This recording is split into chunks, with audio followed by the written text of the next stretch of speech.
Brought to you by TechnoSpark 20 series smartphones. I'm superhuman. महागठबंधन की सीटों का ऐलान हो गया है। बिहार में इंडिया गठबंधन ने सीटों का ऐलान कर दिया।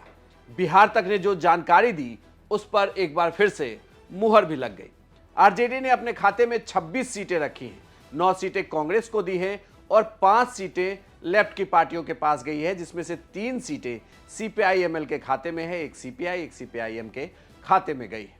लेकिन इसमें गौर करने वाली बात यह है कि जिन 26 सीटों पर आरजेडी अपने उम्मीदवारों की घोषणा करने वाली है, अगर आप इन सीटों को देखें तो आपको लगेगा कि एक बार फिर से उन सीटों को तरजीह दी गई है जिसमें पिछले चुनाव में नेक टू नेक फाइट रही। आरजेडी के सीटों की बात करें तो गया, नवादा, जहानाबाद, औरंगाबाद, बक्सर, पाटलिपुत्र, मुंगेर, जमुई, बांका, वाल्मीकिनगर, पूर्वी चंपारण, शिवहर, सीतामढ़ी, वैशाली, सारण, सिवान, गोपालगंज, उजियारपुर, दरभंगा, मधुबनी, झंझारपुर, सुपौल, मधेपुरा और पूर्णिया की सीट है।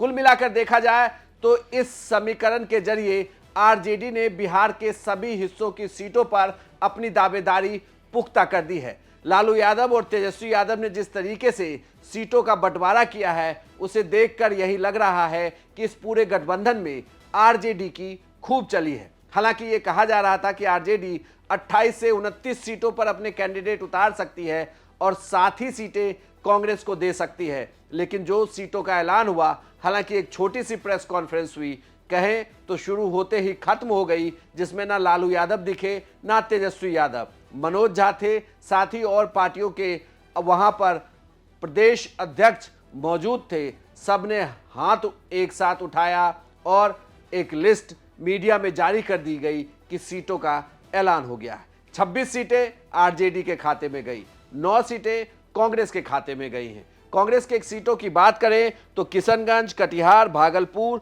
मुजफ्फरपुर, समस्तीपुर, वेस्ट चंपारण, पटना साहिब, सासाराम और महाराजगंज की सीटें हैं। कुल मिलाकर देखा जाए तो इन सीटों को देखकर यही लगता है कि अब भले ही यहां पर 26 और 9 के फॉर्मूले पर बात बन गई हो, लेकिन देखना यह भी दिलचस्प हो जाता है कि इनमें से कितनी सीटों पर पार्टी चुनाव जीतती है।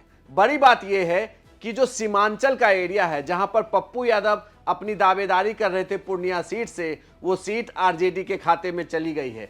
सिर्फ पूर्णिया की सीट ही नहीं गई, बल्कि सुपौल और मधेपुरा की भी सीट चली गई। जो कहा जा रहा था कि अगर पप्पू यादव पूर्णिया नहीं तो सुपौल या मधेपुरा से चुनाव लड़ सकते हैं, तो वो सीट भी उनसे चला गया है। साथ ही इस पूरी दावेदारी में मुकेश सहनी की वीआईपी पार्टी का कोई जिक्र नहीं है, यानी कि पहले एनडीए से साइडलाइन हुए, अब इंडिया गठबंधन से भी साइडलाइन कर दिए गए हैं मुकेश सहनी।